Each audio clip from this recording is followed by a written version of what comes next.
안녕하세요, 해톡입니다.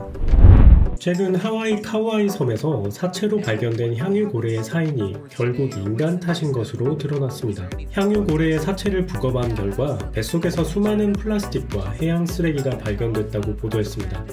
이 고래는 지난달 27일 카우아이 섬 인근 암초에 자초된 채 발견됐습니다. 길이는 무려 17m, 무게는 60톤에 달해 중장비를 동원해 해변으로 운반하는 데만 15시간이 걸렸는데요.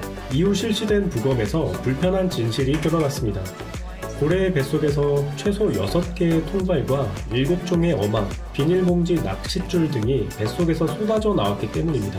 결과적으로 이 같은 쓰레기들이 고래의 먹이 섭취를 막아 결국 죽었다는 건데요. 부검에 참여한 하와이 대학 크리스티 웨스트 박사는 수많은 쓰레기들이 향유고래를 죽음으로 이끈 것이라면서 고래가 너무 커 배에 가득 찬 것을 모두 조사할 수 없었다, 놀랍고 슬프다고 밝혔습니다. 18세의 캐나다 여성이 난생 처음 산 복권으로 4,800만 캐나다 달러, 한화로 447억 원의 당첨금을 받게 됐습니다. 그녀는 전에 복권을 사본 경험이 없어서 판매점에 갔을 때 뭘 달라고 해야 하는지 몰라 아빠에게 전화했더니 자동 선택을 사면 된다고 하더라 라고 설명했습니다. 라무르 씨는 18세 생일을 맞아 재미삼아 해보라는 할아버지의 권유에 따라 이 복권을 구입했으나 당첨일인 1월 7일이 지나서도 한동안 잊어버리고 있었는데 마을에서 당첨자가 나왔다는 얘기를 다른 사람으로부터 듣고 나서야 복권에 적힌 번호를 확인하고 자신이 바로 그 당첨자라는 사실을 알게 됐습니다.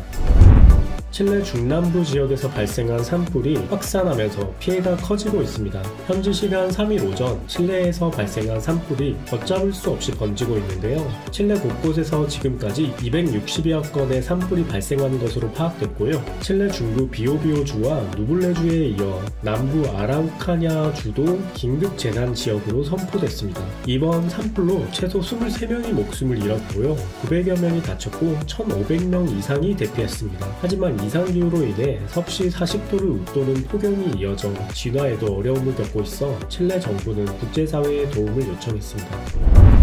거대한 파도가 보트를 덮칩니다. 미국 오리건주의 해안에서 6m 높이의 파도에 보트가 뒤집히는 사고가 발생했는데요. 구조 신호를 듣고 출동한 해양경비대가 바다에 빠진 남성을 구조했습니다. 그런데 알고 보니 이 남성이 타고 있던 보트가 고난당했던 것으로 드러났는데요. 부사일생으로 구조된 이 남성은 절도 혐의로 체포됐습니다. 인도 제약사가 만든 인공 눈물을 사용한 환자 수십 명이 사망하거나 실명되는 일이 발생하면서 미국이 발칵 뒤집혔습니다. 뉴욕과 뉴저지 등 미국 12개 주에서 제약사 글로벌 파마의 인공 눈물 에리즈 케어를 사용한 환자 55명이 녹농균에 감염된 건데요. 지금까지 1명이 숨지고 5명이 실명된 것으로 파악됐습니다. 피해자가 속출하자 미국 식품의약국은 해당 제품에 대해 판매 중단 결정을 내렸고요. 미국 질병통제예방센터 CDC도 문제가 된 인공 눈물을 사용하지 말 것을 권고했습니다.